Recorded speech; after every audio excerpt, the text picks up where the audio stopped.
Yo, welcome back, guys. We're back. Good evening.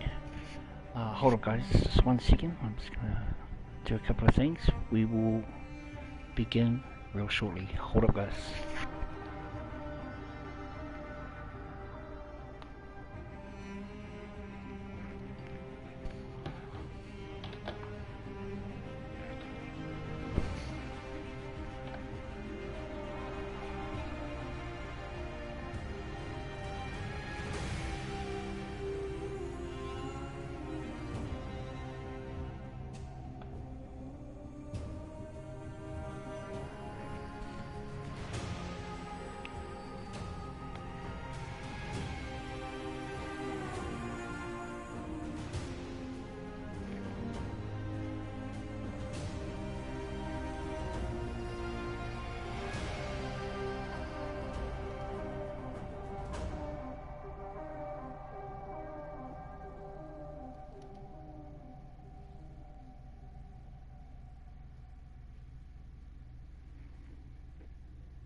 Yo, welcome back, guys. Welcome back to another stream.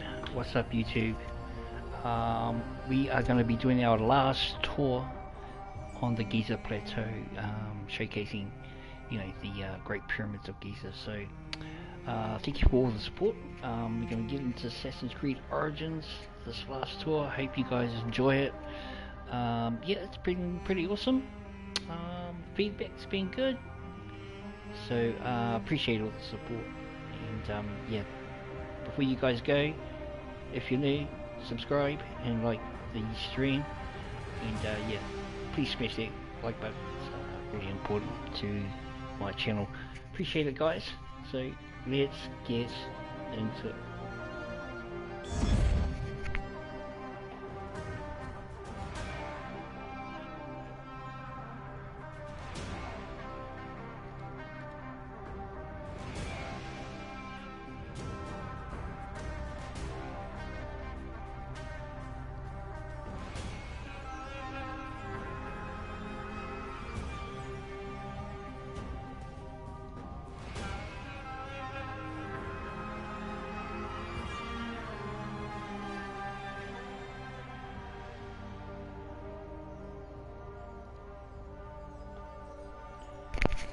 Okay, guys, one more last tour. Let's do it.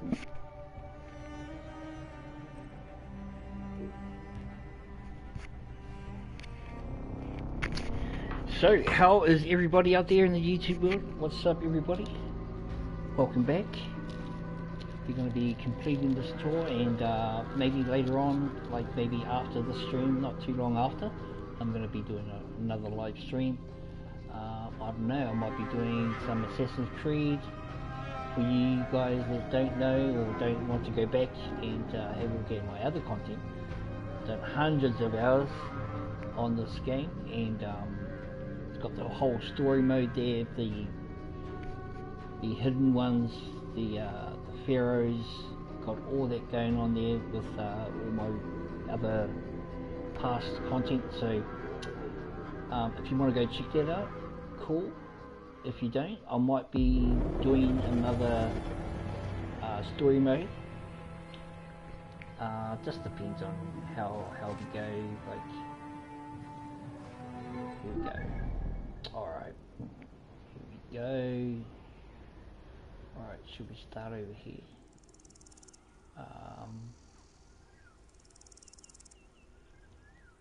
Khufu, and then we've got structure.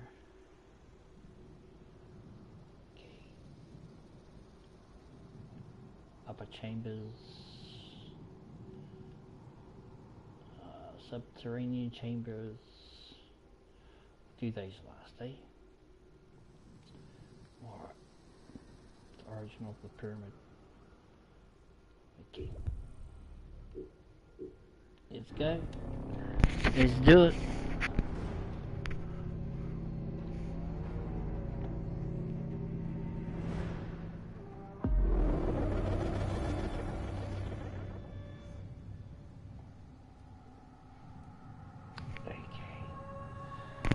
Alright guys, I hope you guys enjoyed this last tour of Assassin's Creed Origins, the Discovery Tour. We've been through a lot and it's really interesting. If you want to catch up on part 1, 2 and 3 and 4, just go check those out on the channel. So, hope you guys enjoy. We're going to go through the Pyramids of Giza. Let's do it. Welcome to the origin of the pyramid.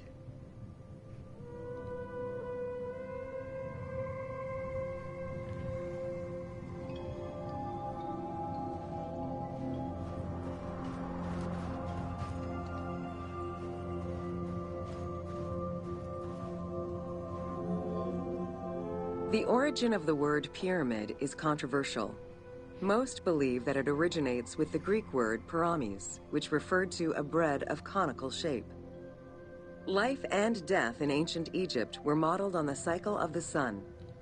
The perfect shape of the smooth-faced pyramid became associated with the metaphor of the pharaoh transformed into one of the sun's rays in death. Pyramids represented the Benben, the primordial mound of the Heliopolitan creation myth.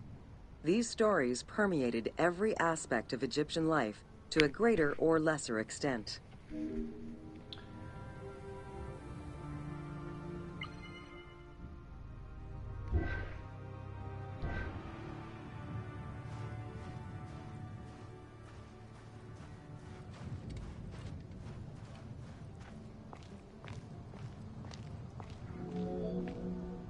During the pre-dynastic period, the development of funerary practices was different, depending on whether one was located in Lower Egypt or Upper Egypt. Well before the pyramid, there was the burial pits. It is on the site of Merimde Beni Salame in Lower Egypt that we find the oldest funerary site, dating back to 5000 BCE. Wow. Study of the tombs revealed that the bodies of the deceased were deposited in a shallow grave, in a fetal position. Though a few objects were recovered from these graves, they offered no insight as to the social class of those interred within.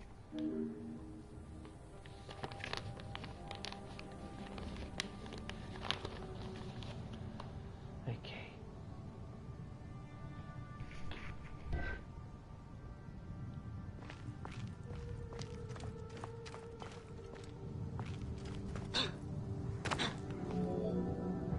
In Upper Egypt, pre-dynastic practices are easier to study, but reveal more complex funerary rites. They are divided into two cultural phases, Badarian and Nagata.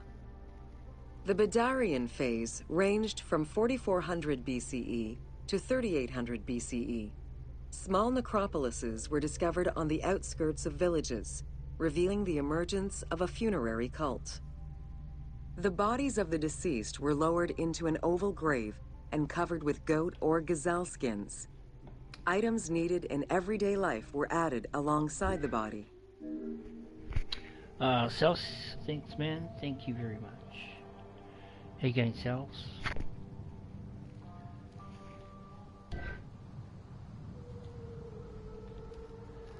This is our last tour of Egypt. And then I'm probably going to get into a game and yeah, get right into it.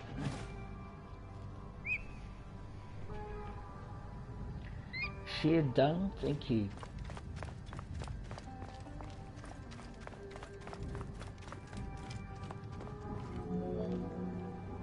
During the three Nagata periods ranging from 4000 BCE to 3510 BCE, funerary practices evolved in complexity. The shape of tombs changed from oval to rectangular, mimicking the homes of the living. The size of the burials increased and funerary items became more stylized and numerous. Tombs gained complexity with masonry, wooden veneers, or raw bricks added to strengthen the structures. In time, socially stratified necropolises emerged. For example, in Hyrcanopolis, the elite and commoners had separate necropolises.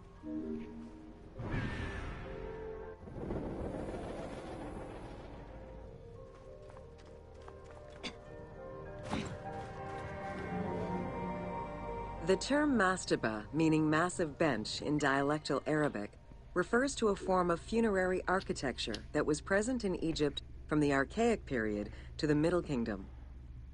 An evolution of the burial pit, mastabas were generally composed of two parts. A structure was built above the ground in the form of a massive rectangle with stepped walls, and a subterranean burial chamber was located underneath. Smaller mastabas often surrounded the much larger tomb of the king. These generally held the remains of the king's relatives and courtiers.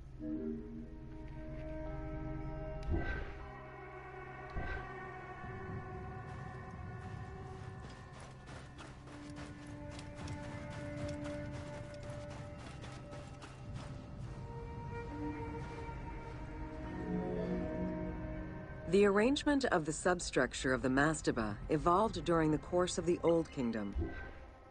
From the 5th dynasty onwards, mastabas often featured multi-roomed substructures, with sometimes up to 30 rooms. Also, the quantity and quality of decorated surfaces increased noticeably, as well as the number of statues found within.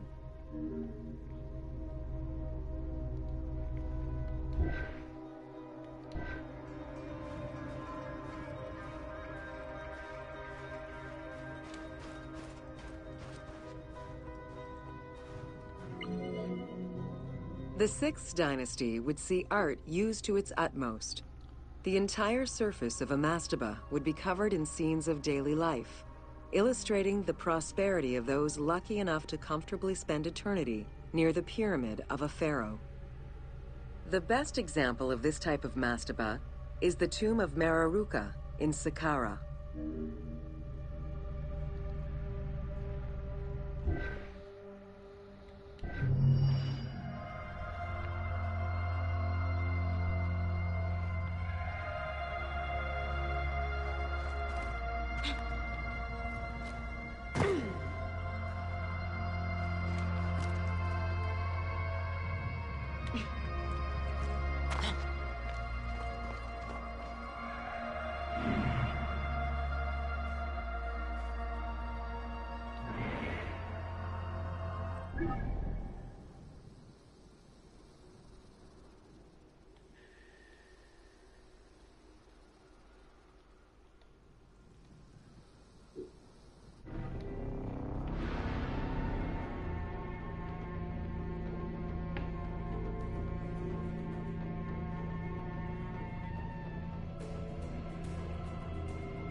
Welcome to Khufu's funerary complex.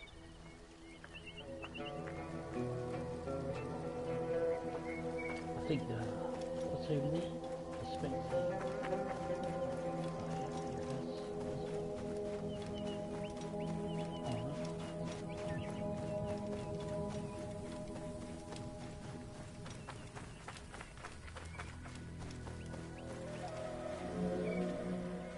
The Valley Temple was the first architectural component encountered when one entered the funerary complex.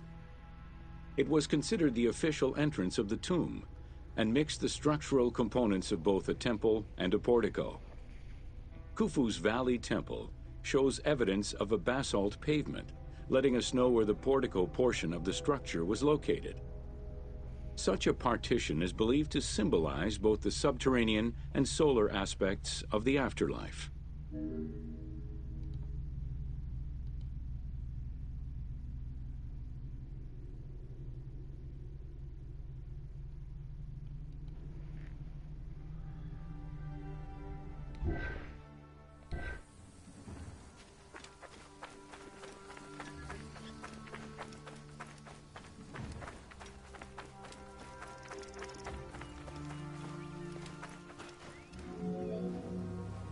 Khufu's causeway ran from the floodplain up to the plateau, linking together the Valley Temple and the Mortuary Temple. A traditional causeway presented itself as a paved path, enclosed by walls and often roofed.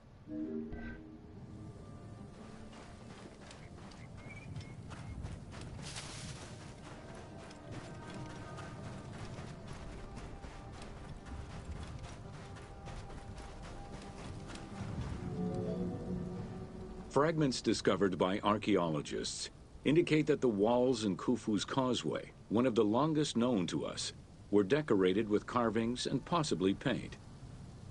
Depictions show a great variety of themes: stars on the ceiling, accompanied by scenes of battles on the walls. Other engravings depicted the creation of the complex by illustrating craftsmen at work.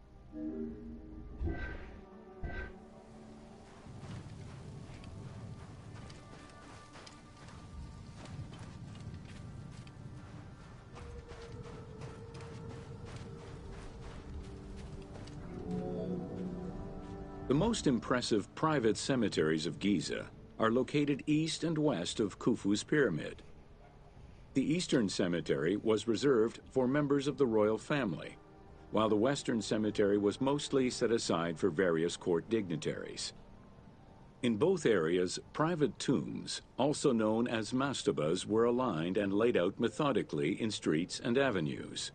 This arrangement was probably an attempt at recreating the king's court for the afterlife.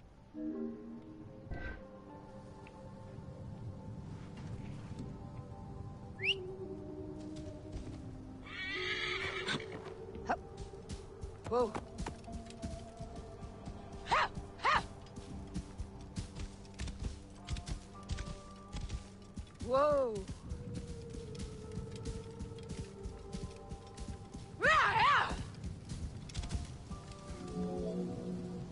To the east of Khufu's pyramid reside three smaller constructions, the three Queen's Pyramids. A sloping passage led from the ground surface to a burial chamber, cut out of the bedrock and lined with masonry.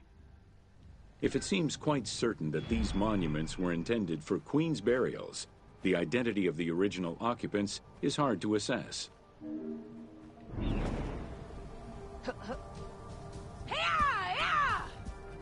Whoa, whoa. The northernmost pyramid was most likely meant for Queen Hetepheres, who is believed to have been Khufu's mother. However, in 1925, her actual tomb was discovered nearby by accident. It was hidden at the bottom of a deep masonry pit in an underground chamber. Within the concealed chamber, Egyptologists discovered the most complete royal funerary equipment, dating from the Old Kingdom, though her body was missing.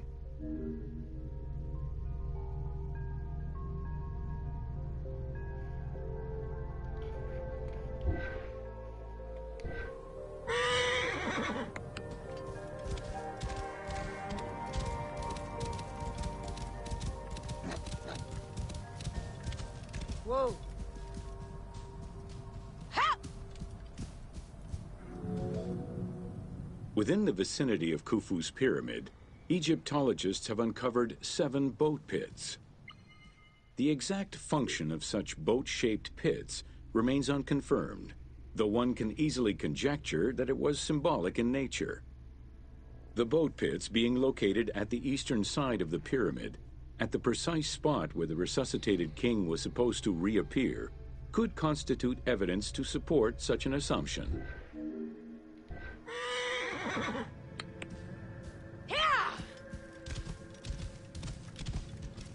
Whoa.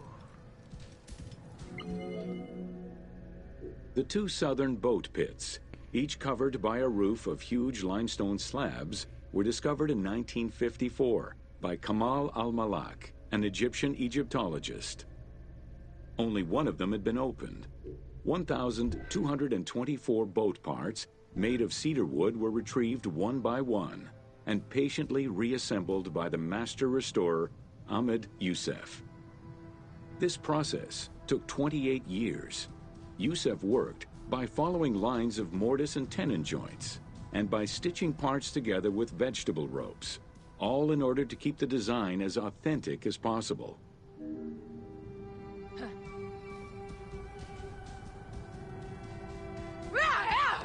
Whoa! The Greek term pyramidion refers to the capstone of a pyramid or the tip of an obelisk.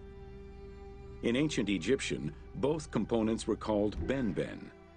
This word was also used for a specific kind of food, a cone-shaped offering made of bread. The pyramidion was intended to be a miniature reproduction of the pyramid, making it equal to the monument itself in symbolic importance.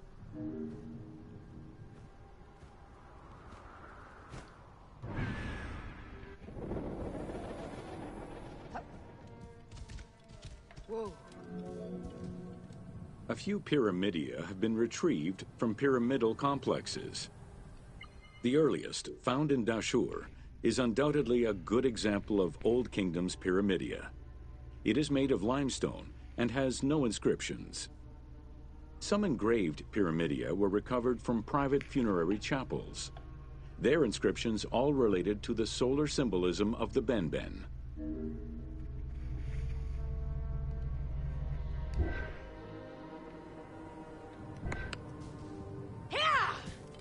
Whoa!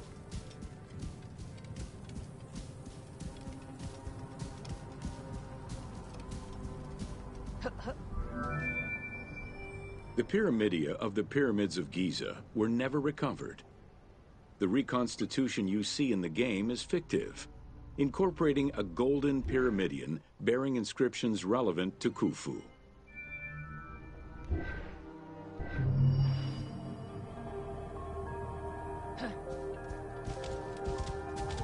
Whoa! Ha! Ha!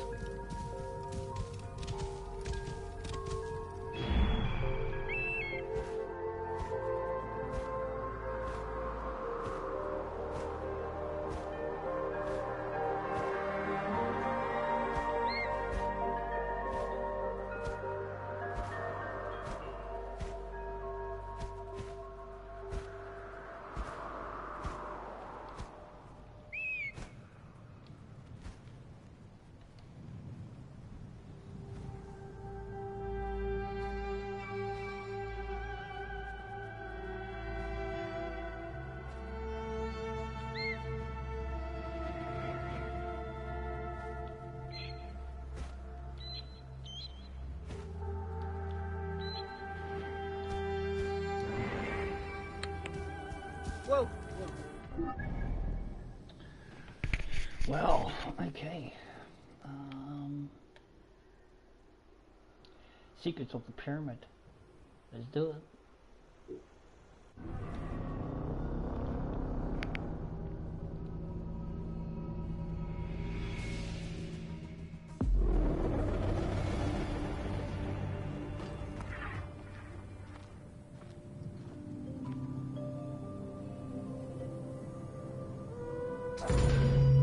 Welcome to Secrets of the Great Pyramid.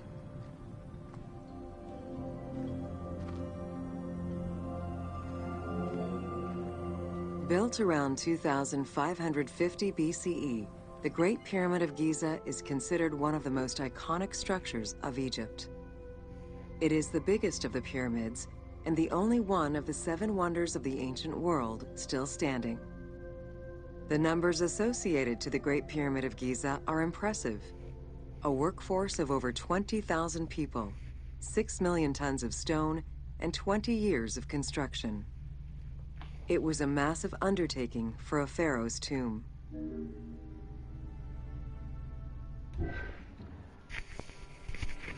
Okay, guys, those numbers are correct, but it didn't take 20 years because they don't know how these pyramids were made. So they thought they were, a massive force, over 150,000 people making these pyramids back in the ancient times, which is not true. The latest information says it's not true at all. Didn't take 20 years to build. So yeah, that information there is incorrect.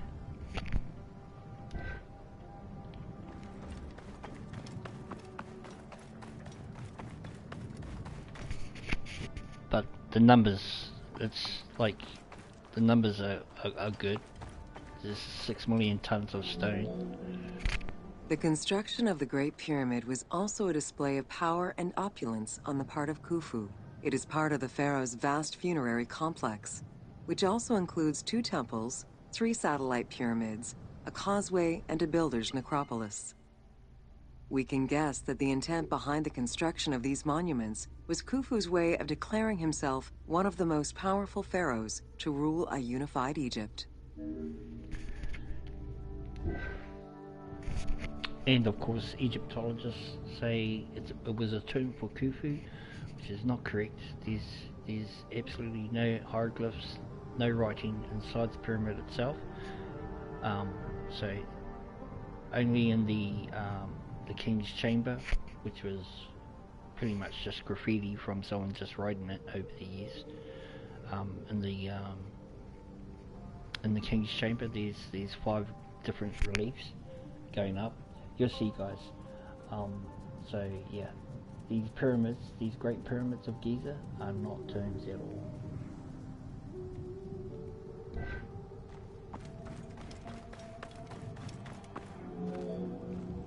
New insights into engineering and ancient Egyptian culture are still being revealed over 4,500 years later.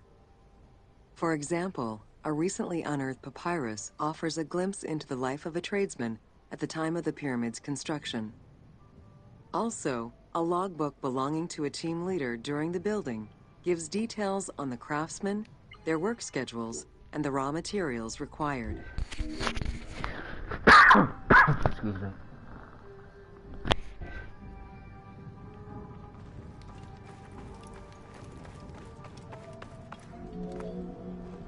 It is interesting to note that by Cleopatra's time, the pyramid's celestial purpose, its construction, and the function of its mysterious inner chambers was already unclear. Today, it is only through dedicated research that we have begun to grasp some of the Great Pyramid's mysteries.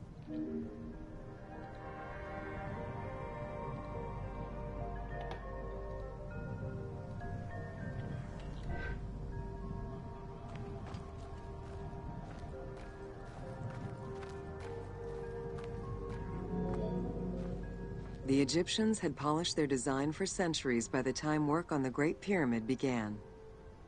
Intended as a tomb for Khufu, the Great Pyramid's structural design has been considered to be nearly perfect by engineers and historians ever since. Again, these pyramids, the Great Pyramid of Khufu, this one, the Great Pyramid, is not a tomb at all. You find a sarcophagus in the king's chamber, but doesn't mean that they laid a body there, and you know, a mummified body of Khufu, Pharaoh Khufu, and because his mummified body was never found. So, I mean, even though there was a sarcophagus in there, it's not a tomb. That's been proven. That's a fact.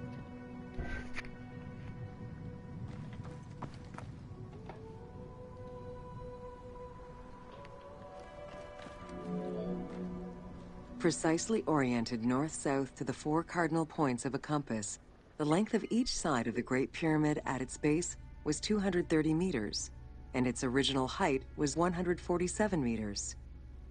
The pyramid is a mere 0.05% error away from being a perfect square.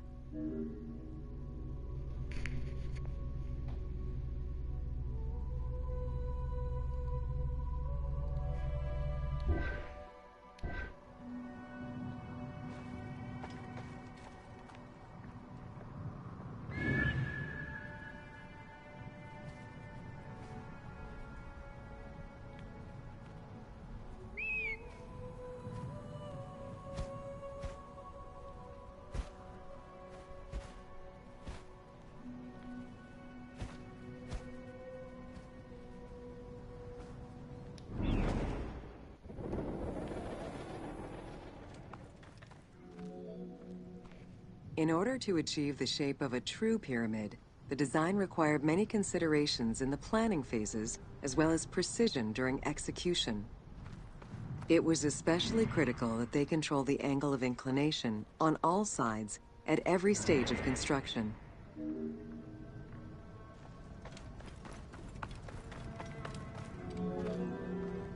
Materials for the Great Pyramid consisted of quarried limestone blocks, weighing between 2 to 15 tons each. The methods of moving these blocks into place is still debated by architects and Egyptologists. The precision of its design in an age with only soft metal tools, as well as the enormous scale of its construction, make the Great Pyramid one of the most impressive feats of human engineering. Yeah, Egyptologists are like that because they don't have any information and they don't know how it was built, and they don't know. They say it was built with all these tools, but it's not. Because, you know, how are you going to get 2-ton blocks 147 meters into the air with no technology? We can't even do it these days. So, I mean, we don't know how these pyramids were built. It's estimated that it took between 600,000 and 2 million blocks of stone to build the Great Pyramid. Experts calculate it would have required men to move 12 blocks every hour around the clock for 20 years to place the 2.3 million stones the monument is made of. One block is 2 tons. And they would have had to move it, these blocks, each block, for 20 years. That's wrong what they say, because now we have proper information that calculated that one block is 2 tons at least, plus. That's true, what they said. It would have taken, every 2 minutes you would have had to place a block, a 2-ton block, to make this pyramid over 20 years. You know, over 20 years. Can't be done, because we can't even do it now with all our technology and cranes. No, sorry, wrong.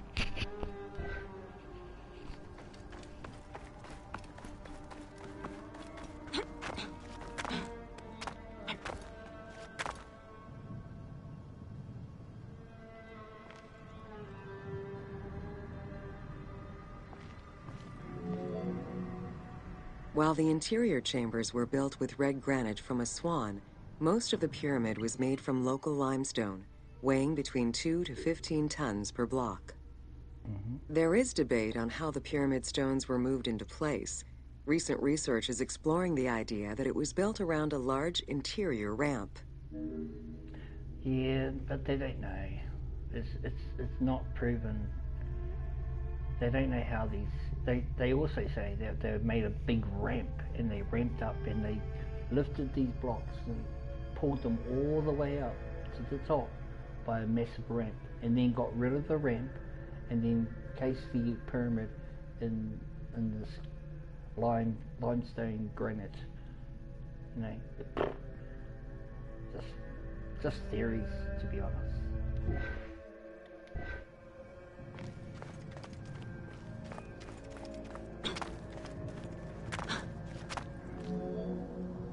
The recently discovered logbook confirms that the high-quality limestone of the outer casing was brought by boat across the Nile from a quarry in Tura. Once complete, the smooth white polished stone of the Great Pyramid would have reflected the sunlight like a beacon, earning it the name the Horizon of Khufu. Yeah, that would have been an amazing sight to see. Over the centuries, thieves and travelers attempted to access the Great Pyramid numerous times. Ancient writings describe details of its interior, proof that some made their way within, though who gained entrance first and when is unknown.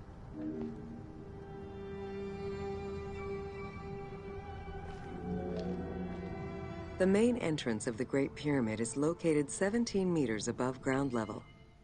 It faces north, likely in order to align with the North Star.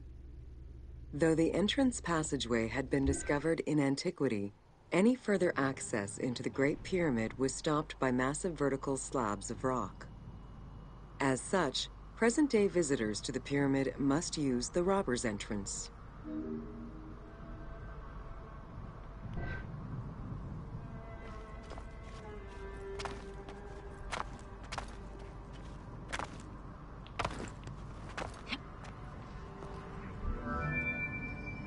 The robber's entrance is reported to have been opened in the 9th century by Caliph al-Mamun. In search of treasure, the Caliph had his men dig their way inside the Great Pyramid.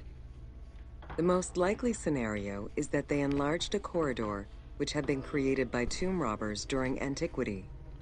As such, this is how the team can justify access to this wonder.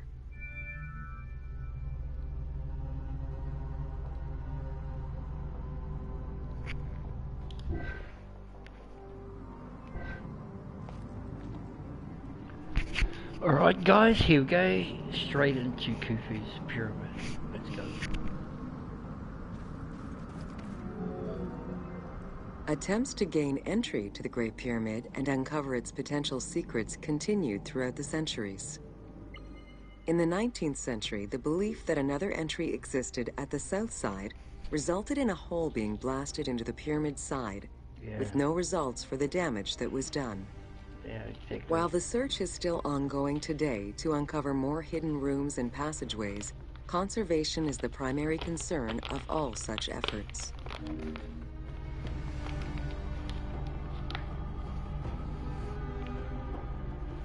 So guys, we're going to be doing this, and then I'm going to be coming back, and I think I might do a race, because do some Formula 1 action.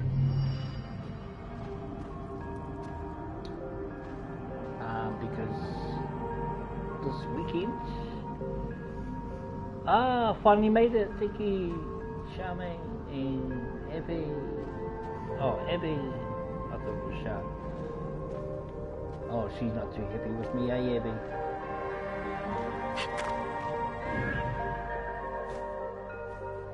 I don't know. There's a time and place for that. It's not on YouTube when you're a bit smart. You know, sometimes you catch the wrong person, and if they're in a bad mood, bad hair day, gonna get it, you know what I mean? How you going, Ed? What are you up to, bro? What you up to? Ah, okay, you're over there. Oh, yeah, sweet. Nice.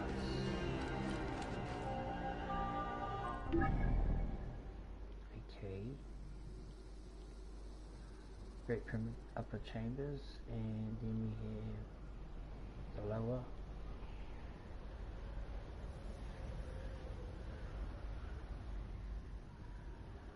Oh, we'll do this one. Okay.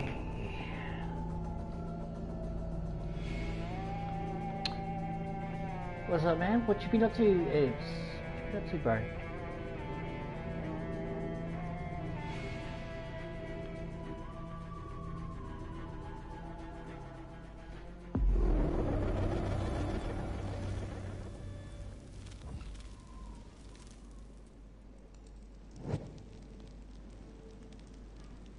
Alright, let's do this. We are gonna be doing this. Welcome to Jean-Pierre Houdin's Theories. Fourth like, yep, cool, thank you. Appreciate that.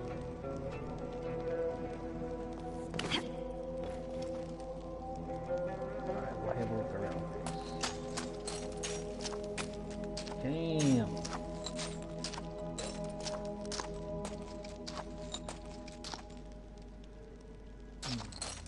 Only if I could rehide for stay, right?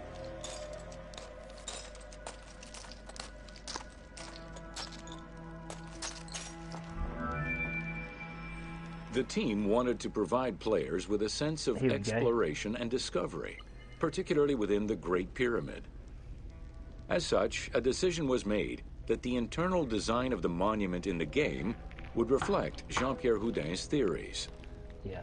While the antechambers of the King's Tomb have yet to be discovered, Houdin posits that this is merely due to a unique design placing the pharaoh's tomb at the center of the pyramid. The entire tour you are about to take was designed along Houdin's hypotheses. Yeah, exactly.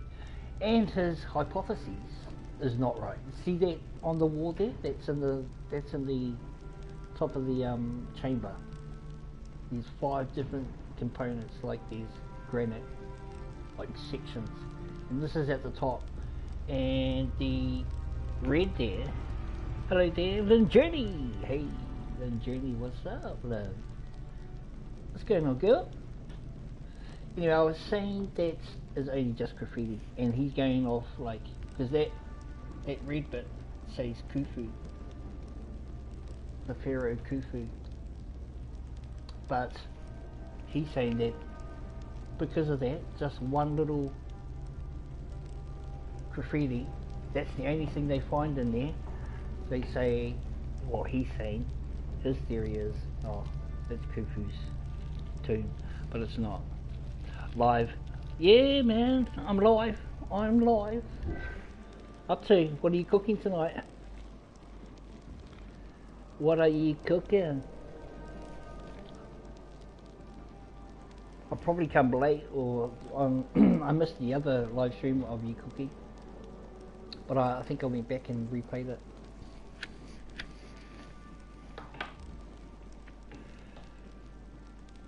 Yo, Lynn, that stir fry that you did, man, that looked nice, bro. That looked nice.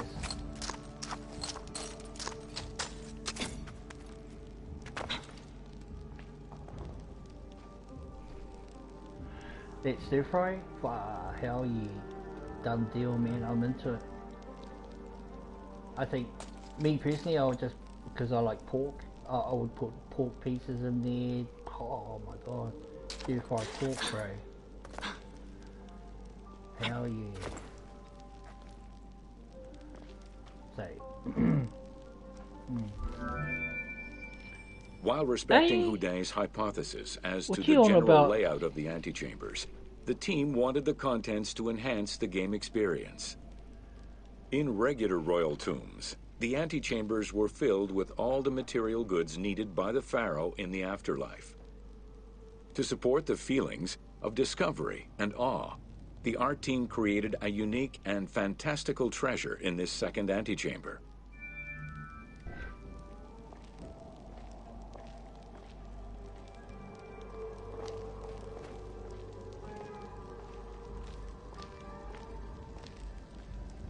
Nice.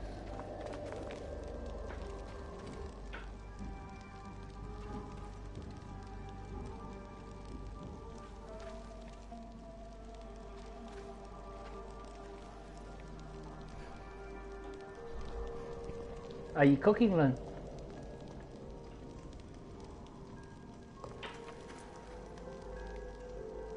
Hold up. Are you cooking or cheap? Houdin theorized that the ascending corridor and the Great Gallery were used by the workers to haul hoist the heavy beams above the king's chamber. He called it the service circuit.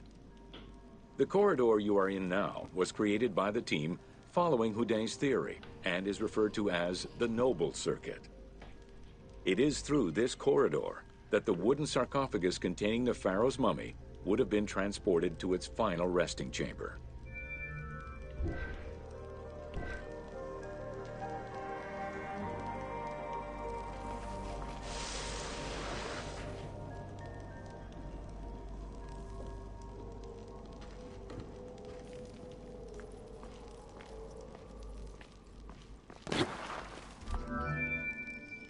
With this structure in mind, one can easily assume that the pyramid's entrance would have been connected to the 2 antechambers. Modern research has revealed that a cavity might be located behind the north face chevrons of the pyramid. As such, the team chose to create this area for the player to explore. Here is where Houdin believes that the priests and nobles would have exited the pyramid after the burial ceremony.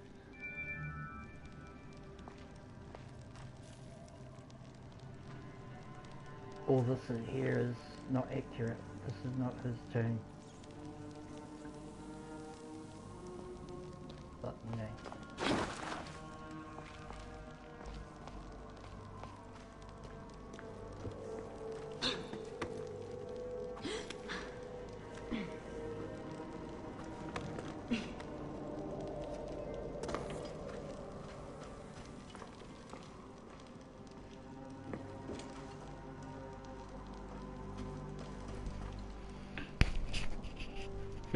Thank you.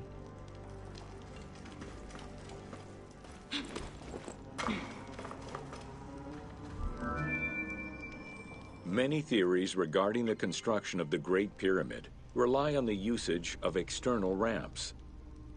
However, Houdet believes an external ramp would have been too steep for the upper portion of the pyramid. This is why he posits that there were two ramps. An external ramp for about half of the height of the pyramid, which then became an internal ramp for the second half. Not true. It's not true.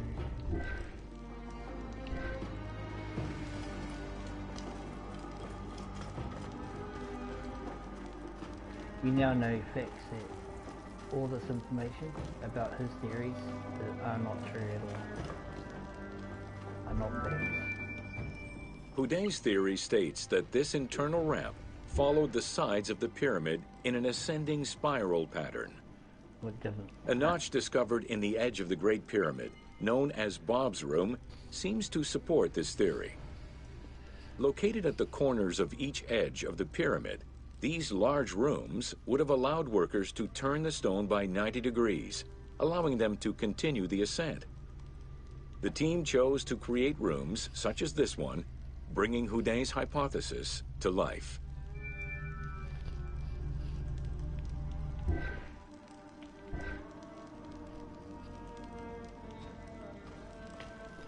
Are you cooking right now? Are you cooking right now, Lynn?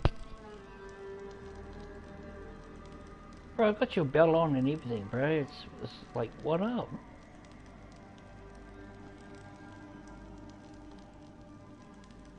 Yo, I gotta catch up on some of your vids, bro. Sorry, man.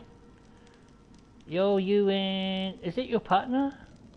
Visit another island of Laiti, the Kinagawa Island at Matalum Laiti 3 weeks ago. Is that that's your partner, eh? He's obviously, oh yeah, I know he's from Australia. You got 2 upcomings. I'll click on those, bro. All good. Why more on narration? What, Queer? Why more on narration? Well, what do you mean narration? Is that a word?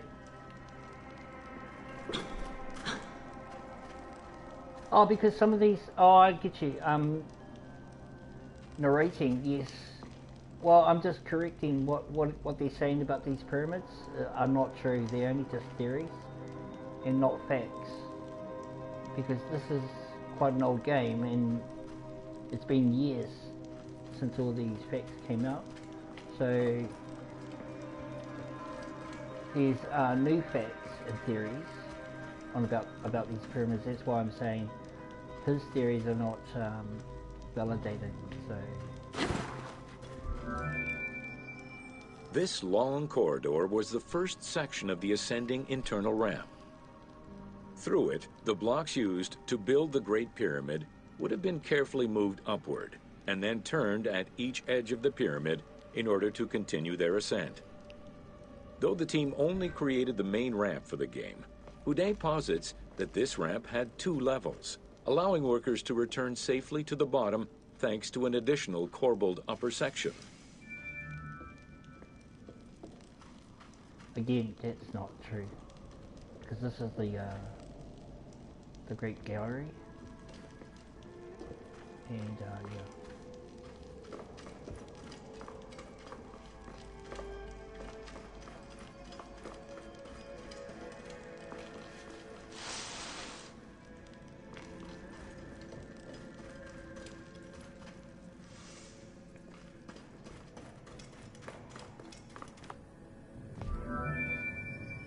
According to Houdet, the start of the inner ramp was located at the base of the southeastern face of the pyramid. This location would have been the junction point of the external and internal ramps.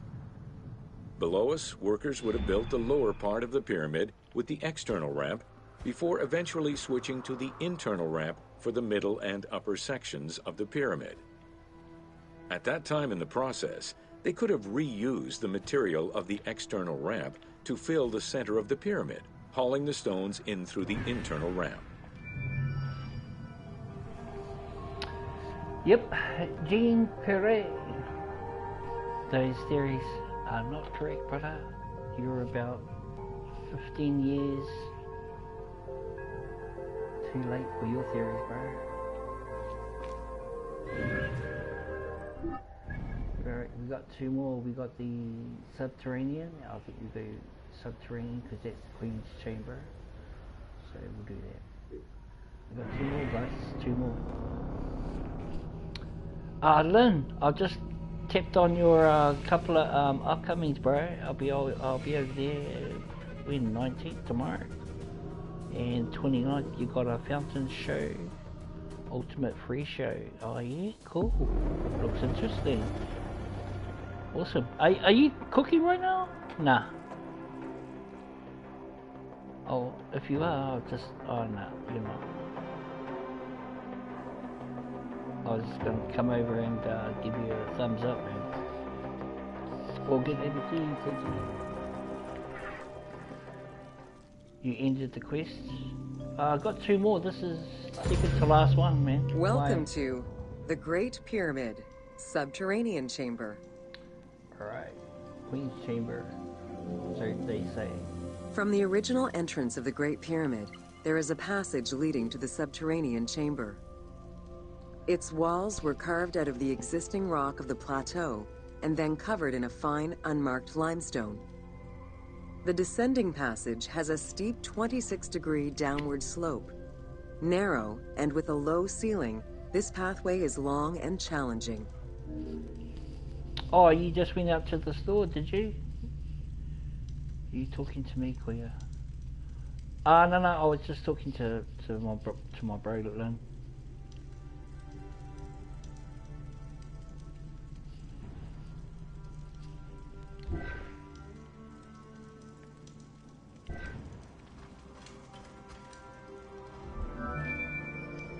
While the original passage was 145 meters long, the team reduced its length and made it both wider and higher.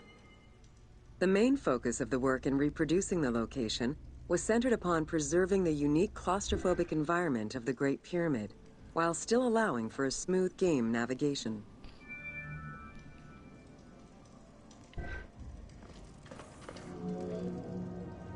The well shaft was a 58-meter vertical passage that connected the descending corridor to the grand gallery above. An adjacent grotto may have originally been a small natural well in the bedrock that was enlarged during the tunneling. Whether the grotto was intended for another purpose is uncertain.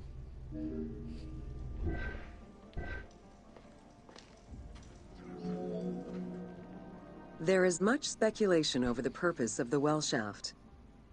One theory is that the channel was cut or enlarged to supply air to workers in the descending passage. Another is that it was meant to provide an exit route once the work was done in the heart of the pyramid.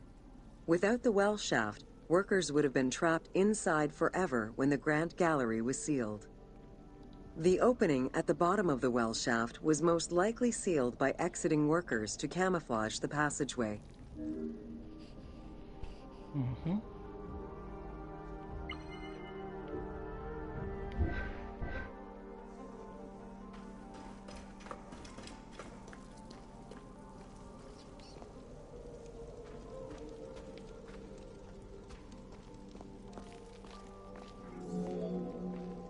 There is a subterranean chamber at the end of the descending corridor, 30 meters below the Giza Plateau's surface.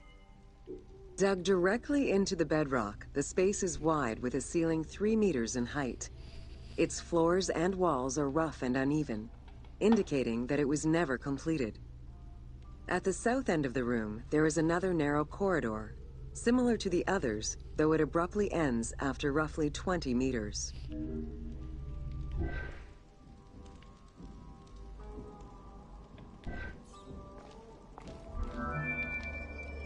The chamber also contains an 11-meter pit near the east side. It's unclear what this may have been used for. In the game, this well leads to a fictive underground complex containing key game-related mysteries. Take a look, eh?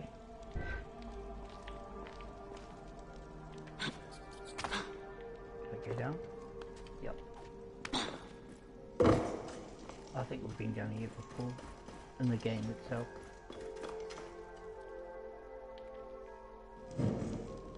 Who's trap? Oh, it's a trap. It's a trap. Don't go.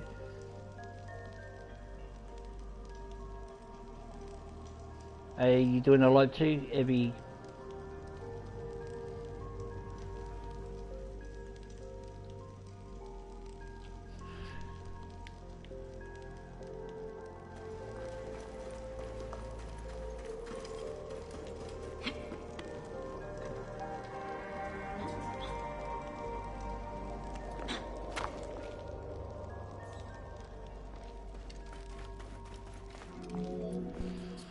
The subterranean chamber's original purpose remains a mystery.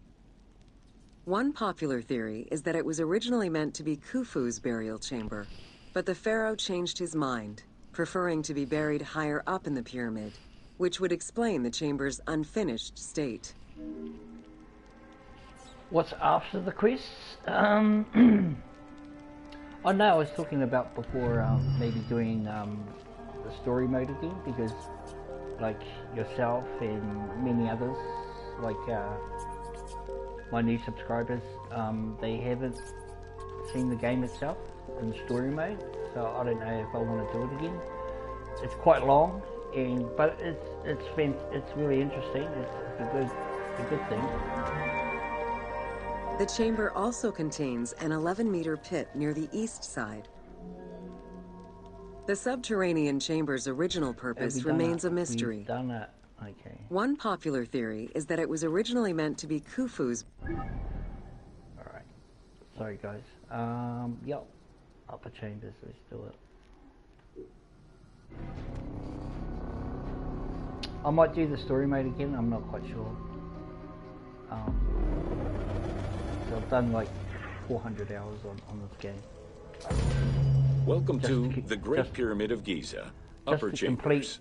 Just to complete everything on the game itself, 100%. So at the entrance of the ascending passage are 3 granite flagstones estimated to weigh up to 25 tons each.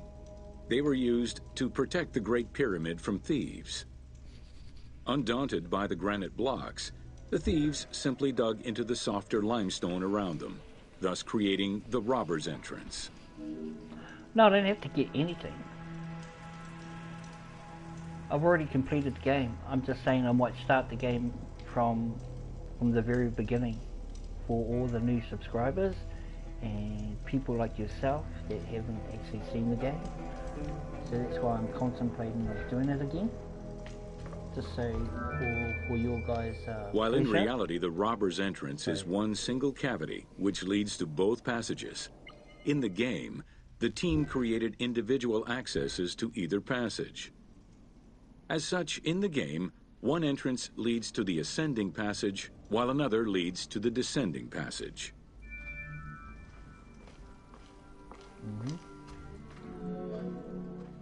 The ascending passageway of the Great Pyramid provides a direct path into the Grand Gallery and is accessed 30 meters from the entrance along the descending corridor. Both corridors have similar dimensions and are designed with the same 26-degree incline.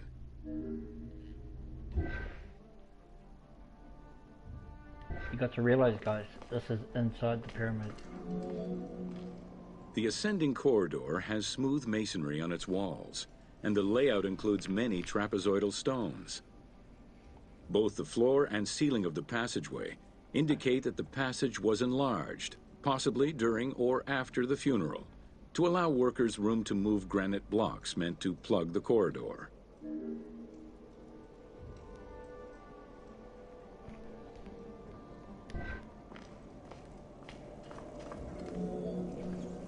The Grand Gallery's purpose is still debated among experts. It may have been intended to align with the stars, act as a buffer to protect the king's chamber, or simply to facilitate the transport of the granite blocks used inside the pyramid. Access to the Queen's chamber was at the beginning of the Grand Gallery. Yo, I gotta catch up on your vids, bro, Lynn, bro. Honest, straight up. Wicked. Okay,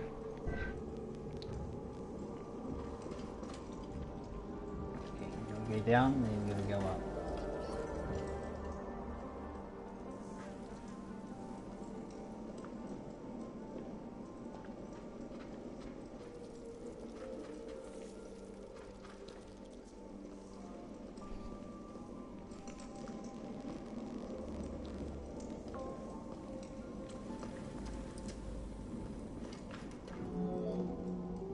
Though this room is referred to as the Queen's Chamber, it is believed that there was no queen buried here.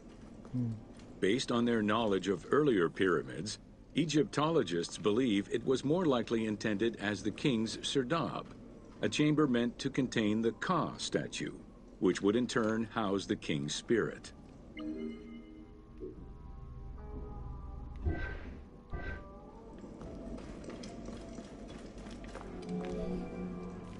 Situated exactly within the pyramid's center, on the east-west axis of the pyramid, the chamber has a vaulted ceiling and measures 5.7 by 5.2 meters.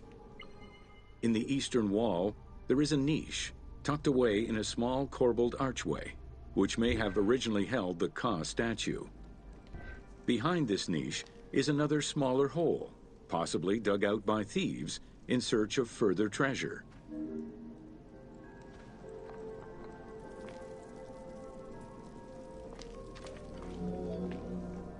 In the 19th century, two shafts were found running through the north and south walls. They each run in a horizontal line for 2 meters before sloping upward, and both are closed off with limestone blocks fitted with copper handles.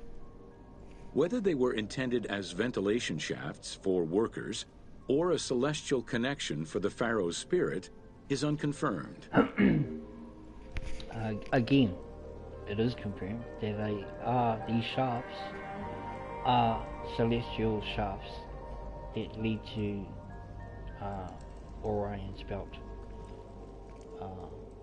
Yeah, so these shafts have been proven they are celestial shafts, not ventilation shafts. A recent scan of the room indicated the presence of an unknown cavity hidden behind the north face of the walls over the descending corridor. Further investigation is still ongoing to ascertain the nature of the anomaly, so as to avoid risking damage to the monument.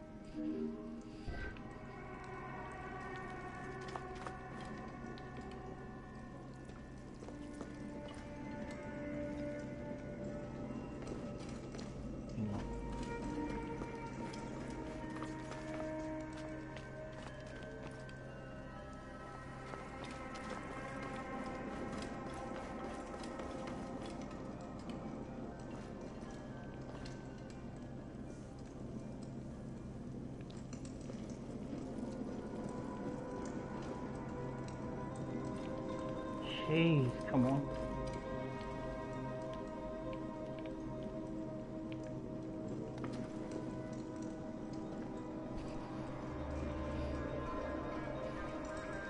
Doing the wiggle wiggle there.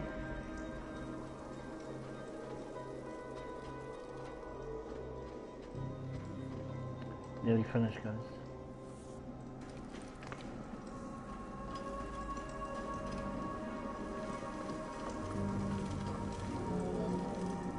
Khufu's architects were possibly influenced by earlier rhomboidal pyramids when designing the gallery.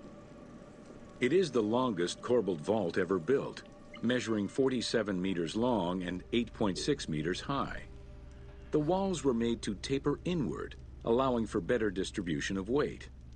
As a result, the ceiling measures just over a meter wide at its highest point. Though this construction technique is present in other pyramids, few have the same precision and stability.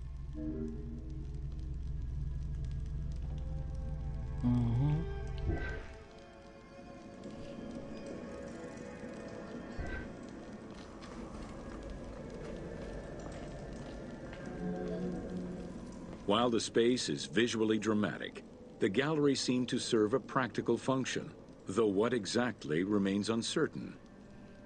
Still, the wall design was undoubtedly meant to contribute to the stability of the structure, and its floor may have helped workers move the materials. A channel runs along the middle of the room. A movable floor originally rested in this central recess. The raised benches on either side are equipped with slots that may have been used to help position the granite blocking stones. Hey, what's up, loved ones? What's up, man?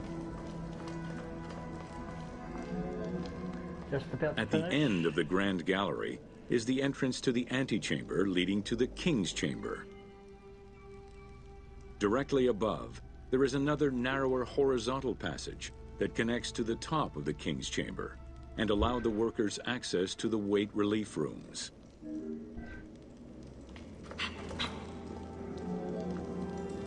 The far end of the Grand Gallery leads to a small antechamber with a portcullis, preventing access to the King's Chamber. The portcullis was composed of 3 separate granite slabs.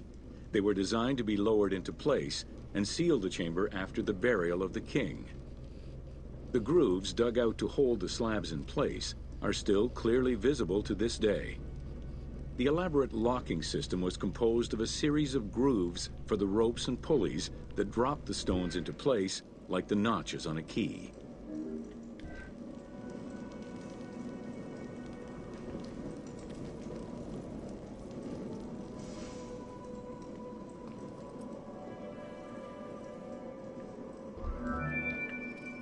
For the purposes of the game, the team elected to remove the portcullis slabs in order to grant the player access to the King's Chamber.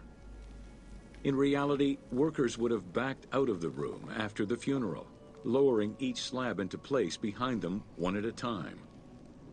Each of the 3 stones were smashed by looters centuries later, and evidence of their break-in is still evident.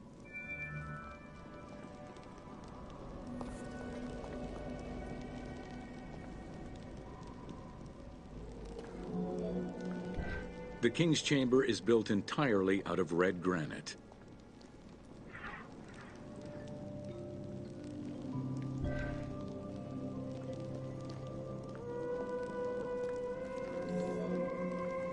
As in the Queen's Chamber, 2 shafts extend out from the room towards the north and south faces of the pyramid. There you go. They measure nearly 64 meters until they are blocked by copper-handled granite plugs.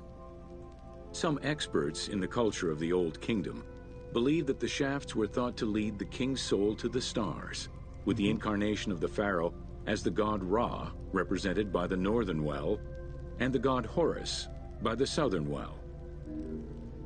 The shaft on the left that goes out to the Orion's belt, and the one on the right goes out to the star, the polar star, which is the pole star, and the left is to the Orion's belt, where, you know, Eddie was saying, thought the car of the pharaoh would go through the shaft and into the afterlife to Orion's belt, because the the pyramids are in shape of the Orion's belt. So, and that's a fact. We've already proven that. So, guys, we've finished the. Here we go. There is a granite sarcophagus at the west end of the room, but it is the concealed construction inscriptions left by workmen on the roof's stones which verify this as the resting place of Khufu. The sarcophagus was recorded as being empty when it was discovered, and its design indicates that there was once a lid in place. It's possible that this sarcophagus is only a cenotaph in memory of the pharaoh, but was never actually meant to receive the body. That's right. Already said that. Khufu's mummy was never found.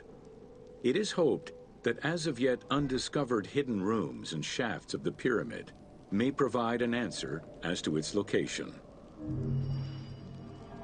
I think his mummy is still in the pyramid itself. All tours complete. So that's just my opinion. You've unlocked a white Sinu in story mode. Yeah, cool.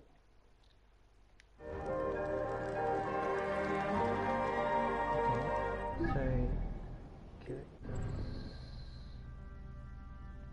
Okay.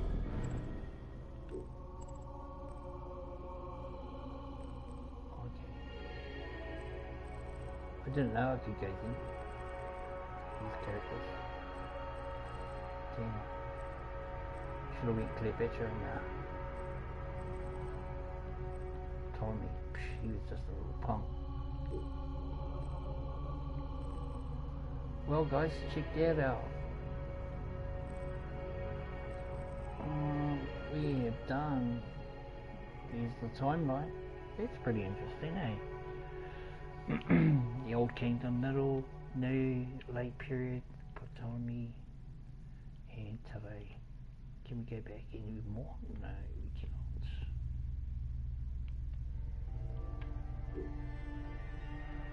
Okay. Cool. Well, there you go guys, we have done the whole lot.